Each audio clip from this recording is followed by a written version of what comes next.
Welcome to Live DAF, your online DAF Yomi Shir. Shalom Aleichem and welcome back to today's DAF Hayomi, Bava Basra Tes Zayin. We are holding on Tes Vav Amid Beis.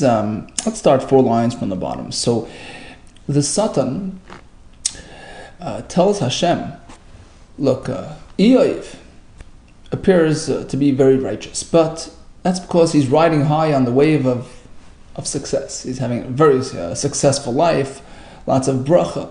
V'ulam, says the Satan, 4 lines from the bottom. V'ulam shlachna yaducha v'gabacha l'shaloi. He's speaking to Hashem Yisbarach. Just strike him and you'll see how he responds. Give him a hard time, give him some challenges. Hit him with some tragedy. Imloi al panecha yivarachecha. Certainly, he's going to turn to you and do the opposite of bracha, which is klala, curse. Okay, Vayomer Hashem al Satan. So Hashem responds to the Satan, okay, let's see if you're right. Hine kol hashaloi biyadcha rak elav al tishlach yadecha. Okay, do with him as you please. Send him all kinds of hardships, but just one thing. Preserve his life. Keep him alive. Okay, Vayayoim. So happens to be that it was a calm, tranquil day. Families having a good time, eating and drinking. And suddenly a messenger arrives to Eoiv, and he tells him, everything was going well. The animals were plowing, and the pasuk continues that the asoinos, the mules, were grazing. And the Gemara now will make an interesting insight. What's the point of mentioning both things together? They're plowing and they're eating off the ground. Rabbi Yehuda, that they have just plowed it. They've just planted it and suddenly it's already growing. He experienced miraculous bracha. Hashem gave a taste reminiscent of the world to come. And Rashi brings, based on the Gemara on Shabbos, that a woman will become pregnant and give birth the same day. So likewise here, the animals were plowing, they were planting, and ready on the other side, they were growing. So basically, it was happening so quickly. Okay, that's the sort of prelude to what's going to happen. As this fellow was reporting to Eoiv about the good times, suddenly tragedy strikes. Another fellow shows up, and tells him a fire burnt down the a fire arrived and devoured burnt out the animals and the right. As this fellow was speaking, comes another person with worse news. From the Kazdim, there were these groups of attackers, and they attacked everybody, they killed. Oid, right, as this fellow was speaking, Oid Zemadaber, Vayomer, Oid Zemadaber, as this fellow was speaking, Vazeh Bo Vayomer, comes another Shliach, with more tragic news. Bonecha, B'neisecha, Oichlim, V'shoisim, Veis Achim Abchor, V'hinei Ruach Gedoyla Bo Me'evar HaMidbar Bayiga Ba'arba Pinos Habayit, a big storm that came and struck down the home, collapsed the home, and everybody died. Bayiga Ba'arba Pinos Habayit V'yipol on the Urim. So he went from the pinnacle of success to the depths of hardship.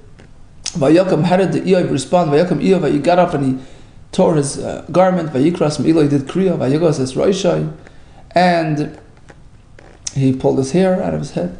Vayomer, and he said, Oram yotzasi mebeten imi v'oram ashav. Look, I was born without anything, and I'm going to go back without anything. V'oram ashav Hashem, Hashem nasan, Hashem lakach. It's all from Hashem. Nothing of my doing. Hashem gave, Hashem took. Hashem should be blessed. Yehi Shem Hashem avarach.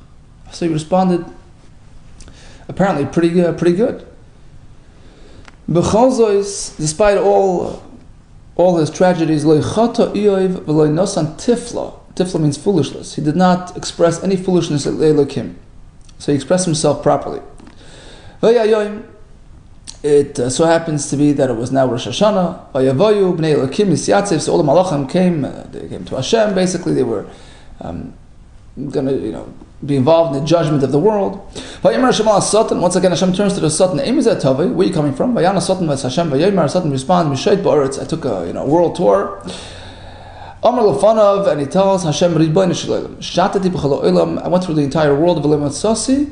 Ka'avdecha Avram, Shamarta lei. There's nobody greater than Avram Avinu. You told him, Kumi salach ba'aretz. You promised him Eretz Yisrael. But when it came time to bury Sarah, he couldn't find a decent place to bury her, except for something that really cost him a lot of money. And still, he did not question your ways. He is the biggest, he's the best. Hashem turns to the Satan.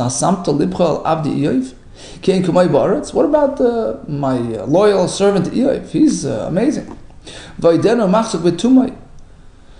Despite all his hardships, he's still holding on steadfast to his loyalty to Hashem. You convinced me, Hashem says to the Satan, you convinced me to strike him, to hit him for no reason. Look, he didn't do anything wrong, just to test him. And look, he's strong as ever.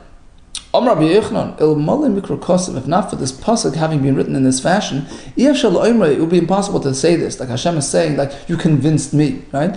Like a person who is convinced and coerced and he acquiesces. So Hashem, although Hashem is above this, but there is an hanhoga from Hashem, an expression of Hashem which sort of allows this to happen. Hashem enables the world to run according to this type of system, similar to like a court system.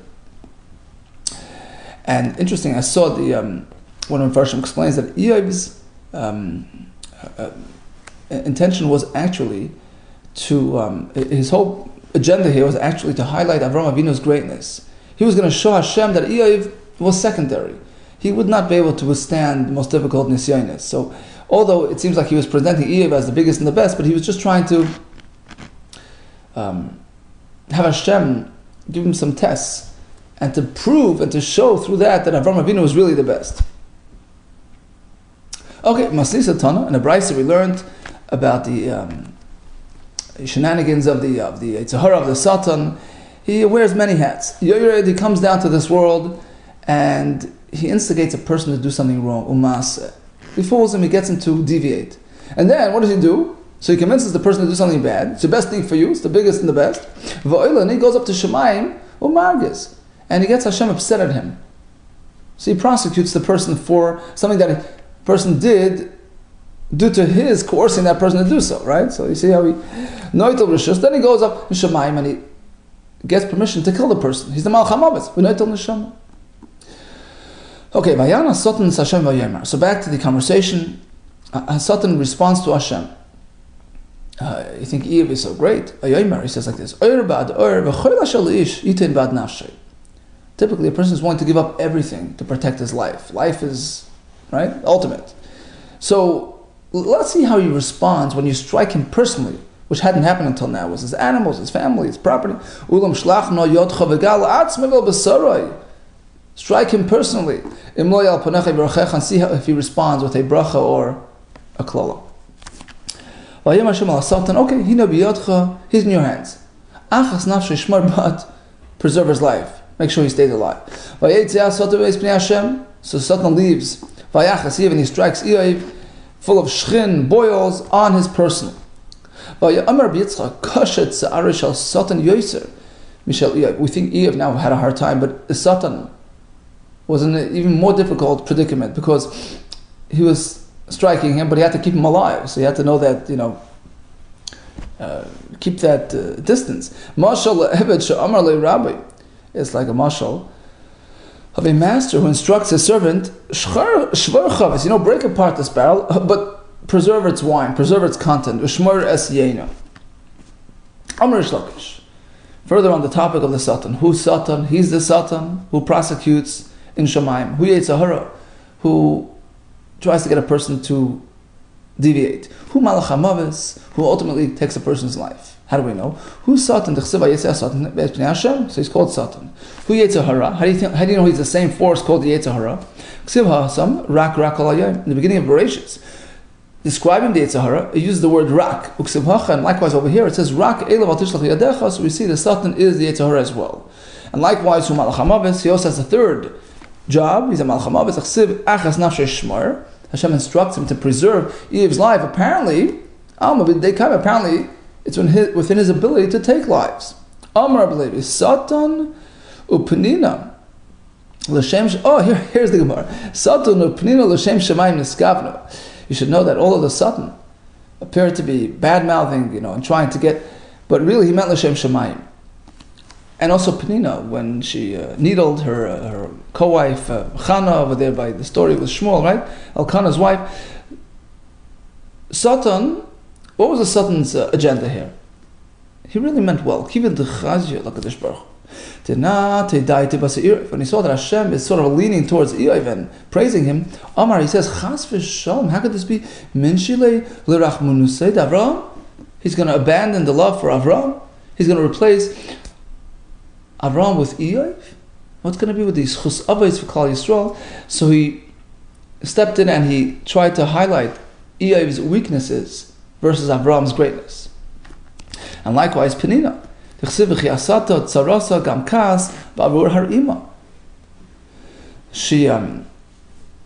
sort of harassed. She got Chana upset when she related to the fact that she didn't have any kids. And the purpose was to get her upset, her ima, to get her all agitated so that she should daven to Hashem and hopefully have kids. So that was her agenda.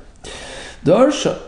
So this presentation regarding the Satan's true positive agenda, Rav Acha Bar Yaakov presented it in the town of Papunya.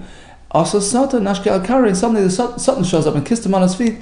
In other words, thank you for putting me in the right, perspective. Despite all his tragic circumstances, Eiv did not sin against Hashem with his lips. He did not express verbally something inappropriate. We have to make a diak. True. He did not express something wrong. But believe in his heart, he did sin. He lost that clarity regarding the true perspective of Hashem's existence and Hashem's orchestrating all the events in the world with such precision. He lost that clarity. Michael Amar, what was he thinking? What was he saying? Eretz nasna biad rasha pnei shavtei yechase im lo yeifai mihu. Where's Hashem? The world is run by bad and manipulated by evil powers. Amar Rava bikesh Eiv lahafach kar al pia. By doing so, Eiv was endeavoring to flip over the tray, basically to present as though there's nobody running the world. Everything is a free for all. Amar le Abaye took issue with this. It wasn't to that extent. In concept, Eiv still had that, belief that Hashem is there, Hashem running the world, but he was complaining sort of that Hashem empowered the Satan with his, gave him too much power. Ketanoi, like we have in the Machlekes Tanaim in this regard, Eretz nitna miyad resha, Rab Lezer Omer, Rab Lezer Omer, Bikesh Eiv lahafach kar al pia. He was pretending everything's a free-for-all. Amali Rabbi Shua, no, not to that extent. His qualms was merely with respect to the Satan having, all this ability and power.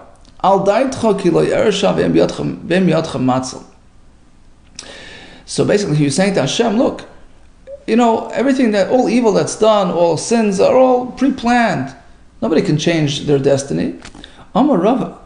Says Rava, by presenting this type of claim, he was basically exempting all evildoers. It's all predestined. It's all pre-orchestrated. Nobody has a choice in the matter. Bikesh Eiv lifter es kol ha'olam kula b'nadin. He wanted to basically exempt everybody from judgment, right? By saying, well, they were forced through the Yetzer Hara. Amalafano. This is what Eiv was telling Hashem. Ribono shel olam. He said it very poetically. But Rasa Sharif created all kinds of categories, all kinds of classes. Barasa Shor created kosher animals like an ox, parsais of stukas with split hooves. Barasa Chamar, on the other hand, you created, donkeys, parsais of klutais. with joined hooves, right? Barasa Gan Eden, Barasa Gehenna. You created Gan Eden for the tzaddikim and Gehenna for the Rishayim. And finally, Barasa tzaddikim, Barasa Rishayim. And you implanted a toiv in the tzaddikim, and it's a har in the Rishayim. Who can stand in your way? Meaning it's all compelled. It's all forced. This is what it is. So we're not accountable for our deeds, which is obviously incorrect. Now, how did his friends respond to him? They told him like this. By saying this, you're removing Yirah Shamayim because people no longer fear wrong, and you're also diminishing the power of tefillah in people's eyes. What's the point of davening? It's all pre-orchestrated, it's all, set in stone. And in fact, you're making a mistake. So they pointed out to him, true, that Hashem did create this evil force, introduce the Yitzhar into the world, but He gave us the antidote. It's within our power to overcome. It's not forced.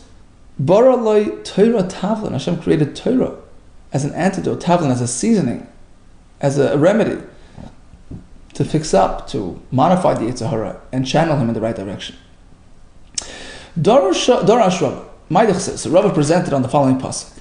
Eov says, Birkas Oived Olai Tovai V'leiv Almona Arnim. What does that mean? Birkas Oived Olai Tovai, the blessing of the fellow who lost, descended on me. Malami, this teaches us Gaisal Sodim Yisayim. Eov was a very generous person. He would actually try to help poor Yisayim by stealing their property, okay, Umashpich, and then improving on it, working it and getting it developed, and then giving it back to them, knowing that they wouldn't take things, freebies. So you would steal it, fix it up, and give it back to them. So they lost their field, Birchas Oived, but they blessed him ultimately because they ended up gaining on the deal. And V'leiv Almona Arnin. What else did he do? He gladdened the heart of the Almona. Whenever he noticed an Almona who was not desired for marriage, he would place his name.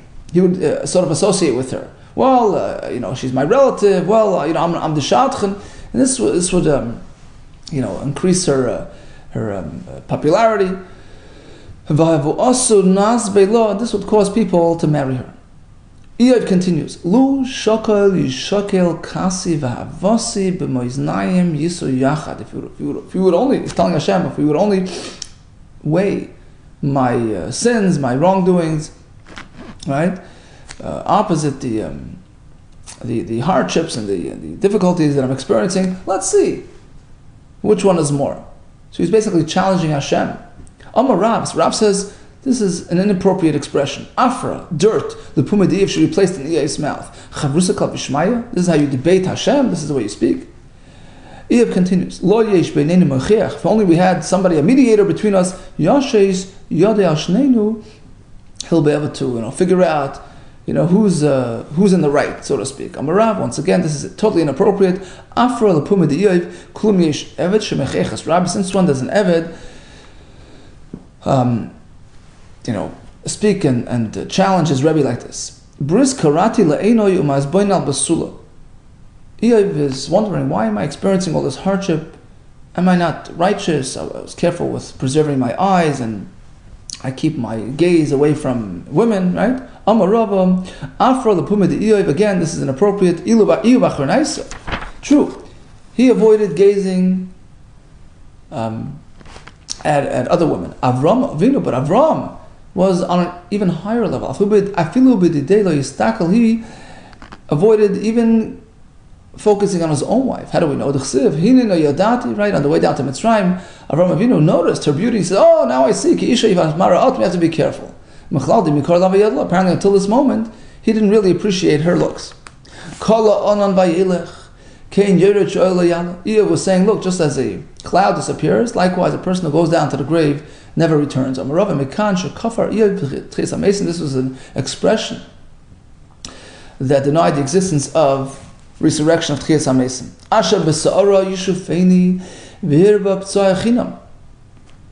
Right? Hashem struck me for nothing and he hit me with a sa'ara, with a storm. He was disrespectful to Hashem using the term sa'ara referring to a wind and a storm. Ubis shivu, but from Shamayim they responded likewise with the same type of reference. B'sa'ara chirav, he used sa'ara in his expression. What was he saying? Amar lefanov, he turned to Hashem, Ribbon Shalom, Shema ruach sa'ara abar lefanecha. Maybe there was this big storm that came before you. Maybe there was a sort of a letter switch between Eiv, that's my name, L'Oyev, it turned into Oyev. The Yud and the Vav switched around, and therefore you treated me like an enemy. Oyev is an enemy. B'sara Yeshivu. So Hashem responded to him with that same type of reference to a storm. D'chsev Hayan Hashem es Eiv ben Sa'ar v'Yema. Ezer no kegever chalotzecha sh'olcha v'dieni. Okay, let's have a discussion, right? I want to ask you something and have you respond. Amar lo, Hashem tells them, Harbe nimen barasi b'adam. You know how many hair are growing out of a person's body? You should know every hair has its own source. Barasi lo gumo v'nei atzma, its own follicle. Every one of them. Why? Kedei shelo yushtayim yankois miguma achas. So that two hair don't grow out of the same, develop out of the same spot. Because otherwise it's dangerous for the person's eyesight. Because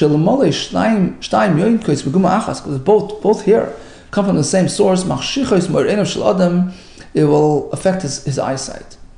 So look, says Hashem to Eiv, everything in this world with such precision, with such accuracy, it never got mixed up for me. Right? I didn't mix up follicles. You think that I confuse Eiv with Eiv? Of course not. Hashem continues to describe the accuracy and precision going on in this world. What does that mean? Now we go on to rain. Look how many droplets I've created within this clouds. Every cloud, I've created for every drop a special channel. So that two drops will not come out from the same form, same spot in the cloud. So each one has its own source. Otherwise, if they would come out of the same form, the same source, they would muddy the earth, and would not be able to develop into any grow any fruit. So look how everything is with such accuracy and such exactness. If I didn't mix up the drops, you think I mixed up your name? My mashma dai ta'ala lishna d'tfusi. What do we find that the lashon ta'ala relates to a channel? Amar Rabba Bar Shila Medichsiv Vayas Ta'ala Kveis Hasayim. This was by Elio and Har Carmel, that he created this canal, this ditch around the Mizbeach. Right. So we see Ta'ala as a canal, a ditch, a lane. Furthermore, V'derech lechaziz koilos. Hashem speaks to Eiv about the thunders in the world. Harbe koilos brosi ba'avim. I created many thunders, right? V'chol koil b'koil, b'rosiloi shvil b'fnei atzmin. Everyone has its own frequency, its own channel. Kadei shelo yushtei koilos yoytzis mishvil echad. So that lest two koilos come from the same source and create such a bang, such a reverberation, such a shockwave. Shel malei shtei koilos yoytzis mishvil echad. Because if that were to happen, we would have destruction in the world. Machrivnas kol olam. No, ben koil koilim schalafli. I kept every koil separate, without mix-up. Ben Eiv lo'Eiv neschalafli. You think I mixed you up? Another point. Hayodata is ledes yale sela choil ayoles yishma. Do you perceive how the Yael gives birth? Have you paid attention to the perfect synchronization of that system? Ya'ala, this mountain goat, Zu Achzoras Alboneh, is very uncompassionate on her newborn. B'shah Shekaras Laledes, when she prepares for birth, what does she do? Oyla l'rosh hahar. She climbs up to the top of the mountain, Kadesha Yipoel Mimena B'yom, so that the offspring should just drop and die. And what do I do to preserve that baby? Vani Mazmul Nesher. I quickly summon a eagle, a flying drone, swoops right by at the right moment. That scoops up that offspring midair, flying catch, and places it before her. Could you imagine what type of synchronization is required to get this thing right? Right? Vilmale, how many years they work on the anti-missile system, right? Moving parts, synchronized in such perfect precision. Vilmale magdim rega echad, oy misacha rega echad. Imagine. It's a second too early, it comes a second late, he misses it. Miyad meis. Okay, ben regular schalafli. I kept exact command of the seconds.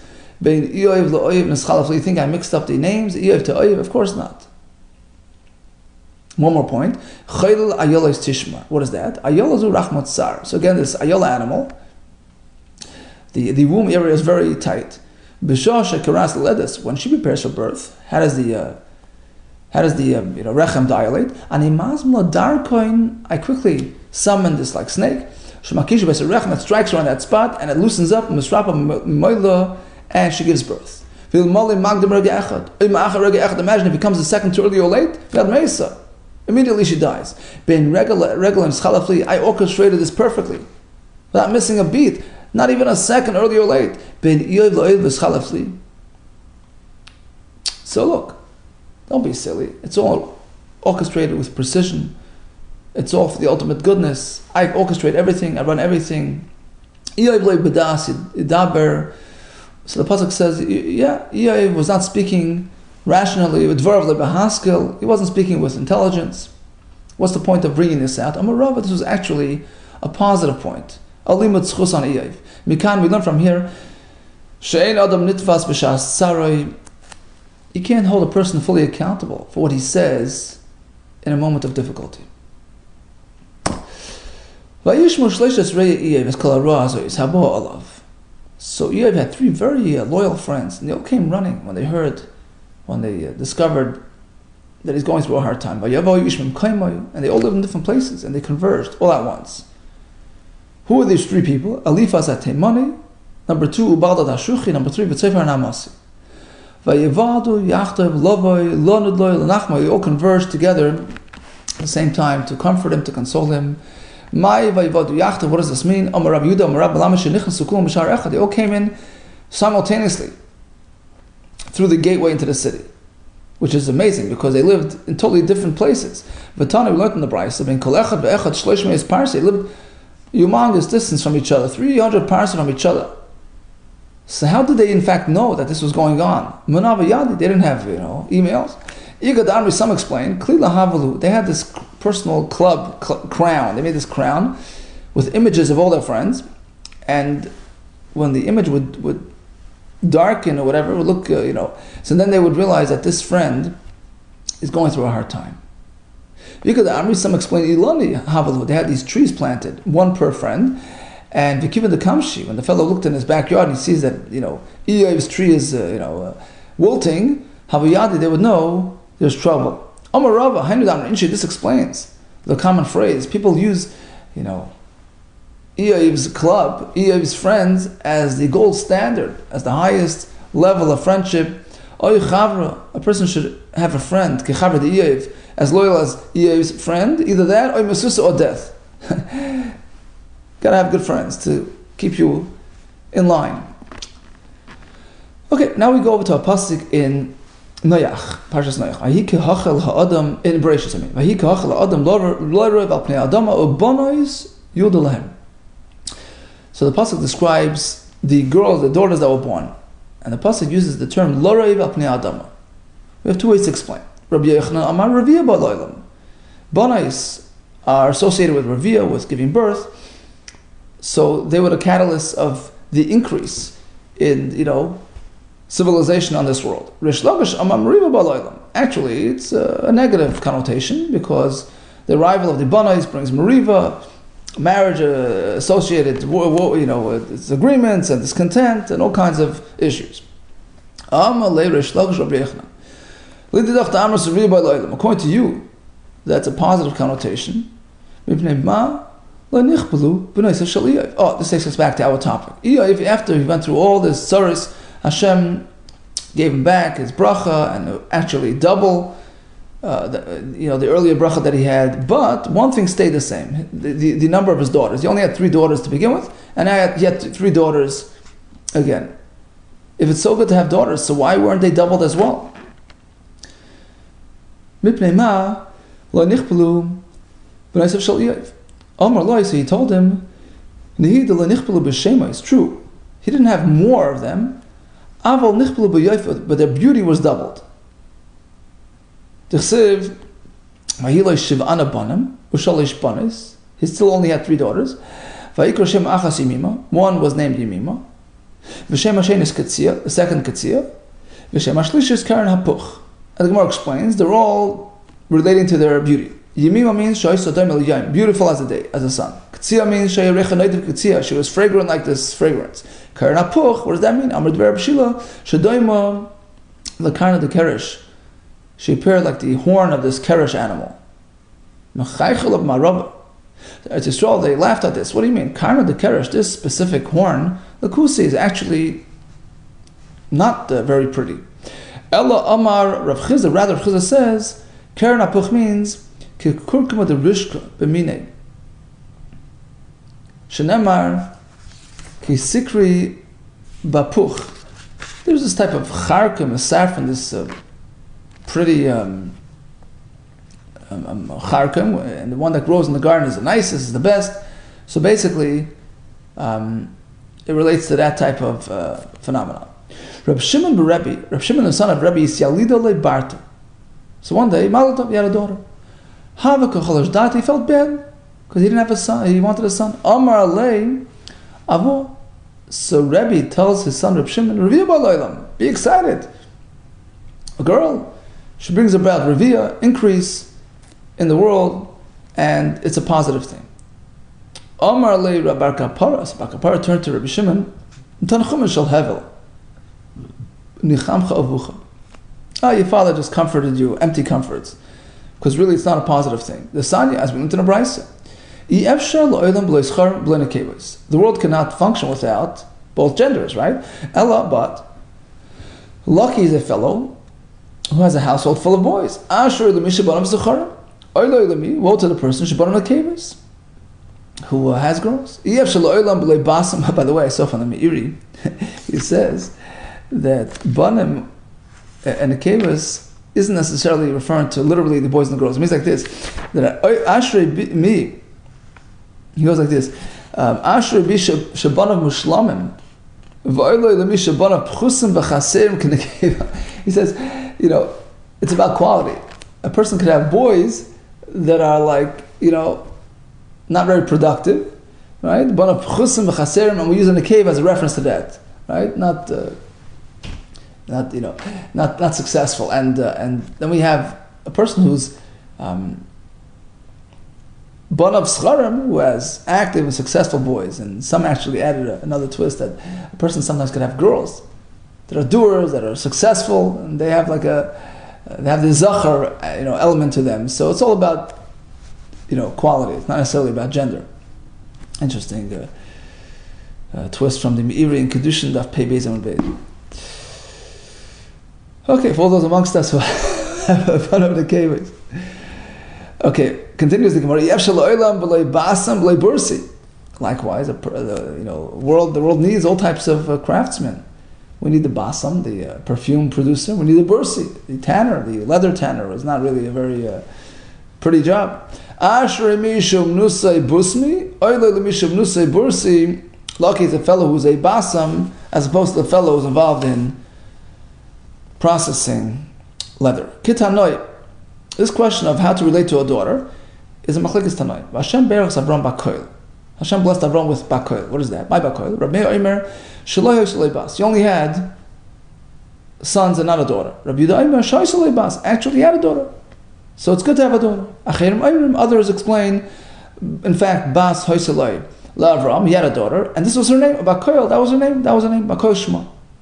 Rabbi Yehuda Omer. In what way did Hashem bless Avram? What was Bakoil? It's Tagninus Hoisa Beliboish Lavram Avinus. Tagninus means he had like an astrologer's insight embedded within him. He had the ability to see deep and to see far. Shekol Malchi Mizrach Marav. So all the kings around the area, around the world, Mashkimul Pischa would come seek his advice based on his ability to advise. Rabbi Shimon Yochai Omer, Evan Teva Hoysala Tzluya B'Tzavar Shel Avram Avinu.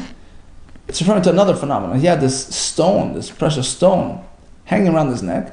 Shekol Choyle Haroya Oisem Yad Nesrape. As soon as an ill person would peer at that stone, he would immediately get healed. Ubisha sheniftar.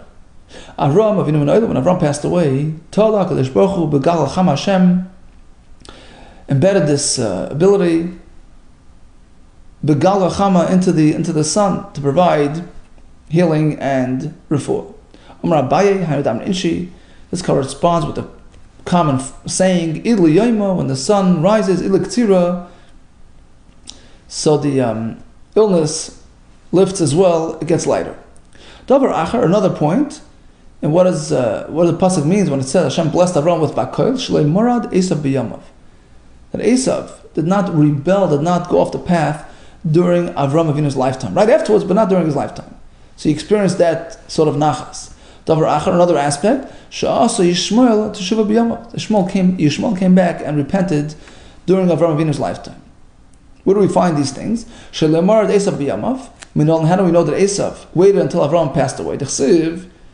Because the pasuk says, "Vayava Esav, mina sadeh, hu oyev." Esav returns from the sadeh, hu oyev. V'tana, we learned in the Brayso, Oisei Hayom, on that very day, niftar Avram Avinu. Avram passed away. V'also Yaakov Avinu, atavsha shel adashim. Yaakov Avinu made a lentil dish. L'nachem es Yitzchak Avav, to provide comfort for his father Yitzchak, was an aval. Shel adashim. Why specifically adashim? Amri ma Rabba. That's all they explain. Mishmei the Rabba b'Amari. We have two reasons. Ma adasha zu ein lo peh. In contrast to other beans, a lentil has no slit, has no opening. It's totally closed. Af ovel ein lo peh. Likewise, an ovel has no mouth. He stays quiet. That's the way he, confronts his situation. Davar achar, another comparison. Ma adasha zu mugol gelas. Just as the lentil is nice and round, af avela zu mugol gelas. Machzeras al kabay oilam. Likewise, the concept of mourning is something which gets passed around, everybody experiences it. Might be nice. What's the difference between both reasons? Is it because of the totally closed thing, or because of its shape? The difference is, what about using eggs for tanchumi avelim? So it's closed up, it has that element, but it's not perfectly round. So it doesn't have the second point.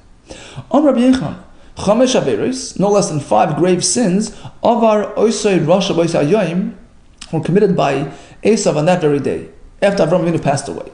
Bo al nara murasa, he got involved with an engaged girl. Varagas hanefesh, he killed a person. V'kafar be'ikar, he denied Hashem's existence. V'kafar b'tchias hamesim, and in tchias hamesim, v'shot as habchera, and he vilified the bchera. He disregarded the concept of bchera and doing the avodah in the Beis Hamikdash. Bo al nara murasa. How do we know that? The ksivach v'yava Esav and asada. It says Sada, Ksiv Hasam, elsewhere by the Nara Murasa incident, we have Kibbutz Sada Mitzah, so we know that he got involved with this type of situation. Haragas HaNefesh, he murdered, Ksivach Oyev, here we have the Lashon Oyev, Ksiv Hasam, elsewhere we have by murder, Oyali, Noyali, Ki Oifa, Nafshi L'Hergim. The Kafa Be'ikar, how do we know that? The Ksiv Hacha, Lomazeli, it says Zeh, Ksiv Hasam, and elsewhere by Kriya Samsa, by Yasher, where we experience Hashem's presence, Zeh Kelev Anveu. How do we know that? Look, I'm going to die. In any case, no point in having the bechira. It's a one-time shot. Life does not, regenerate. And finally, b'shatas ha-bechira, he disregarded the concept of bechira. So he degraded the whole concept of bechira. So until that point, he was okay. But after Avram Avinu passed away, he totally veered off. And finally, we know that Yishmael came back, did tshuva during Avram Avinu's lifetime. How do we know that? To Kiyadu Ravina. For Bava Basra, there was a story involving these two Amoraim. Havayas became a Rabba. They were sitting in front of Rabba. Rabba was dozing off at that moment, and they took the opportunity to have a discussion. Is it true what you say that wherever in the Torah it's mentioned, the lashon of Gevia, Kol Misa, Sheish Gevia, Gvia is mentioned in relation to passing away. Zui misasan sadikim. It's referring to a tzaddik's passing. Is that true? Amar La'in. He says, yeah, right on, correct. I have a question. He says, V'odar Mabul. By the Mabul, it says Vayigva, right? So we have the lashon of Gvia, right? Vayigva Kol Basar. So we have Gvia there, even though they weren't really the most notable people. Amar Leis, he says, Anan Gvia V'asifa Kamrinan. It only applies when Gvia is next to Asifa. which doesn't have, by the Mabul, it just says Vayigva. It doesn't apply. So he asked him further, Vayishmol, what about Yishmol? Vayishmol, it also says Gviya Vasifa. Vayigva Vayamas Vayasif al Amav, right? Even though he was a Rasha. So he got him sort of stumped. Adahachi. By the time this was happening, Itabu Rava woke up from his doze. Amrlu, and he turned to his Talmud and Dardaka youngsters. Let me explain to you what's going on. Apparently he overheard, part of the discussion, and he, Hachim Rabbi Yechanan, in fact, Rabbi Yechanan told us, Yishmael asata shuva b'chayi aviv. You're right. Yishmael turned back. He became a tzaddik. During Avraham Avinu's lifetime, Shenema, as the pasuk says, Vayikbru Isa Yitzchak Yishmael banav. When it came time to bury Avraham, Yishmael deferred to Yitzchak. Because out of respect, he respected him. Apparently Yishmael was now back on track. So Yitzchak came first. Yitzchak v'Yishmael. Maybe he didn't really respect him. And it didn't really happen this way. He didn't let Yitzchak go before him, but the Torah is simply relating to it this way because Yitzchak was bigger, Chacham was basically a greater man than Yishmael. So the pasuk is listing it in this fashion. Buddha says it really happened this way. Says the Gemara El Mi'ata, if that's so, Vayikru Esav v'Yaakov banav. Later on, by Yitzchak's burial, it says Esav and Yaakov and his children. So if the Torah would list it based on true hierarchy, why didn't the Torah list it that way over there? It says Esav first. Elo, so you must say like this. Mida Aktami, the fact that the Torah did mention Yitzchak before Yishmael, when it came to burying Avram, apparently that's how it happened. Adburei. Apparently Yishmael summoned Yitzchak to go before him. Why? Because he had respect for him. Because he did Teshuvah. The fact that he did it this way, Shmamina, we learn from here, Teshuvah Avad B'Yamav, that in fact Yishmael turned back and did Teshuvah during Avraham Avinu's lifetime. And this all explains the pasuk, Hashem Berach Avram B'Koil. Hashem gave him something extra blessing, whether it's the daughter, whether it's, right, all these things. Okay, we began with Eiv in his tranquil state, and then in his tumultuous, difficult moments, and how he expressed himself to Hashem. The Gemara Lamaisa says that there is a limud zchus when a person is going through a hard time, but we do highlight his mistakes. It's all bashkacha pratis. It's all orchestrated by Hashem with very exact precision. Although Hashem did create opposing forces, namely the Yetzer Hara and the Satan, who is also serving as a malcham of his all in one. But ultimately Hashem did empower us, give us the ability to overcome, to prevail, to succeed. Yeah, he had some good friends who really set him straight, to clarify these things for him. And I concluded with the events surrounding Avraham Avinu. Hashem Berach is Avraham Bakar. All the best to you and Hatzlacha Rabbah.